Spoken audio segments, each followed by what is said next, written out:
নিয়ে এসেছি Saint Paul's ক্যাথিড্রালের ঠিক বাইরেটাতে, এবং এইখানটা আমি ঠিক দাঁড়িয়ে আছি বিড়লা প্ল্যানেটোরিয়ামের সামনে। এবং এখানে স্বাভাবিকভাবেই যেরকম দেখা যাচ্ছে যে পুলিশ অত্যন্ত তৎপর, সারা শহরে যেরকম পুলিশের নজরদারি রয়েছে পার্ক স্ট্রিট চত্বরে কিন্তু একটু বেশি নজরদারি, খুব স্বাভাবিকভাবেই।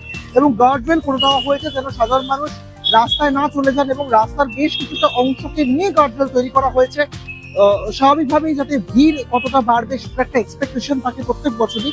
তো যেন ফুটপাথ ছাপিয়ে অনেক সময় মানুষ রাস্তায় চলে আসেন, তাই জন্য এই গার্ডওয়েলের ব্যবস্থা করা হয়েছে। এবং পার্ক স্ট্রিটের পরবর্তী সময় এখানটাতেও কিন্তু খুব সুন্দর লাইটিং করা হয়েছে, যেমনটা দেখতে পাচ্ছেন আপনারা যে আমার পেছনেই যে রয়েছে এখানে ক্রিসমাসের উপলক্ষে আলোর মালায় সাজিয়ে তোলা হয়েছে এই রাস্তা। এবং অনবরত পুলিশ টহল দিচ্ছে, যেমনটা আপনারা দেখতে পাচ্ছেন আমার পাশেই। সবসময় কিন্তু নিরাপত্তার বিষয়টিকে কিন্তু বারবার মাথায় রেখে চলছে, এবং সেই দিক থেকে ভিড় নিয়ন্ত্রণ করা হচ্ছে। এবার আপনাদেরকে দেখাবো ক্যাথিড্রালের সামনে যে দৃশ্য, সাধারণ মানুষ সেখানে এসেছেন, সেখানে ঘুরে বেড়াচ্ছেন, সময় কাটাচ্ছেন। একেবারে বছরের শেষ হয়ে আসছে, কালকেই ক্রিসমাস। তার আগে ক্যাথিড্রালের বাইরের চিত্রটি কিরকম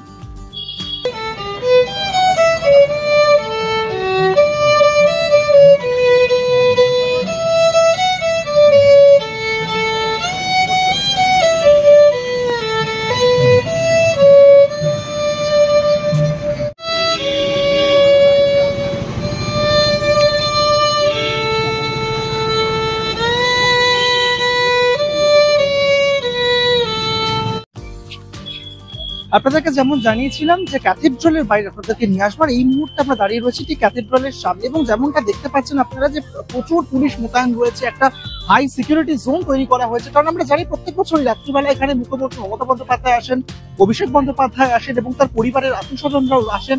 ফলে বোঝাই যাচ্ছে যে যখন প্রেয়ার শুরু হবে, যদিও প্রেয়ার শুরু হতে এখনো অনেকটা দেরি রয়েছে, কিন্তু একই সঙ্গে কিন্তু সাধারণ মানুষকে যেরকম এই মুহূর্তে ঢুকতে দেওয়া হচ্ছে না, তাদের জন্য আগামীকাল ঢুকতে দেওয়া হবে।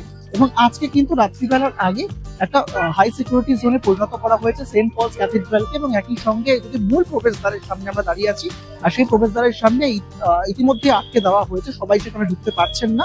প্রেয়ার হবে যখন, তখন যারা অনুগামী রয়েছে তারা ঢুকতে পারবেন, দর্শনার্থী ঢুকতে পারবেন। কিন্তু পরবর্তী সময় আগামীকাল অর্থাৎ ক্রিসমাস দিন অর্থাৎ 25শে ডিসেম্বর বাঙালি আরেকবার নতুন করে সেজে ওঠে, একেবারে রঙিন হয়ে ওঠে চারদিকে, বিশেষ করে এই কলকাতা এবং পার্ক স্ট্রিট চত্বর, একই সঙ্গে ক্যাথিড্রাল যে এলাকা রয়েছে ময়দানের সেই এলাকা। আর আপনাদেরকে আরেকটা জিনিস জানিয়ে রাখি যে ঠিক যেমনভাবে পার্ক স্ট্রিট সাজানো হয়েছিল ঠিক তেমনভাবে কিন্তু ক্যাথিড্রাল এলাকাও সাজিয়ে রাখা হয়েছে। এবং যদি একটু ক্যামেরা পার্সনকে বলি একটু বাইরের দৃশ্যটা দেখানোর জন্য, প্রচুর মানুষ মাথায় একেবারে সান্টা টুপি দিয়ে লাল কোট পরে একেবারে হাজির হয়েছে। অর্থাৎ শেষ মুহূর্তে ক্রিসমাসের আগের রাত্রিবেলায় যতটা আনন্দ একেবারে জিতে নেওয়া যায়, মানুষ বাইরে ঘুরছেন, প্ল্যান করছেন কালকে কি নানান রকম রেস্টুরেন্টে তারা যাবেন ঘুরতে। আজ রাতে আমরা অনেকজনের সাথে কথা বললাম, তারাও বলছেন যে ঘুরতে বেরিয়েছেন এবং ভালো খাওয়া দাওয়া করবেন। অর্থাৎ স্বাভাবিকভাবেই বোঝা যাচ্ছে যে একটা অন্য রকম, মানে দুর্গাপুজোর সময় আমরা দেখেছি ঠিক যেরকম ভাবে সাধারণ মানুষ রাস্তায় বেরিয়ে পড়েন, একেবারে রাত জেগে ঠাকুর দেখেন। এখন দুর্গাপুজো না হলেও রাত জেগে একটা ক্রিসমাসের মজা কিন্তু নেওয়া চাই। আর এই মুহূর্তে পার্ক স্ট্রিট দেখালাম আপনাদের, একই সঙ্গে ক্যাথিড্রালের বাইরের দৃশ্য আপনাদেরকে এই মুহূর্তে দেখে দিলাম। অর্থাৎ নতুন করে বছরের আগে একেবারে 24শে ডিসেম্বর এবং 25শে ডিসেম্বর বলাই যায় যে নতুন করে জেগে উঠেছে বাঙালি।